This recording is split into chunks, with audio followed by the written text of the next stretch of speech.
But this is one of the largest লুট of the bank.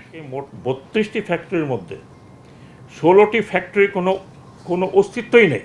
উক্ত 16 কোম্পানির বিপরীতে 12,000 কোটি টাকা ঋণ গ্রহণ করা হয়েছে। ওনারাই লে অফ করেছেন, মালিক পক্ষে এখন যারা আছে তারাই লে অফ করেছেন। বেক্সিমকো ইন্ডাস্ট্রিয়াল পার্কে অবস্থিত 32টি ফ্যাক্টরির বিপরীতে 29,925 কোটি টাকা সহ বেক্সিমকো লিমিটেডের মোট ব্যাংক ঋণ আজকে প্রায় 40,000 কোটি টাকারও বেশি। এই অবস্থা যদি চলতে থাকে তাহলে আমরা অন্তর্বর্তীকালীন কেন, পরবর্তীতে পার্মানেন্ট সরকারের পক্ষে এটা সবচেয়ে বড় সমস্যা হয়ে দাঁড়াবে।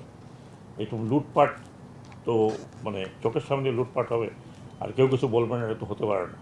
দিস ইজ ইয়োর মানি, আপনাদের টাকা, আপনাদের পকেটের টাকা, আপনাদের কর দেওয়ার টাকা, আপনাদের কষ্ট পরিশ্রম করার টাকা। আজকে আমরা প্রায়ই বলি যে জিনিসপত্রের দাম বাড়ছে, এটা বেড়েছে, ওটা বেড়েছে।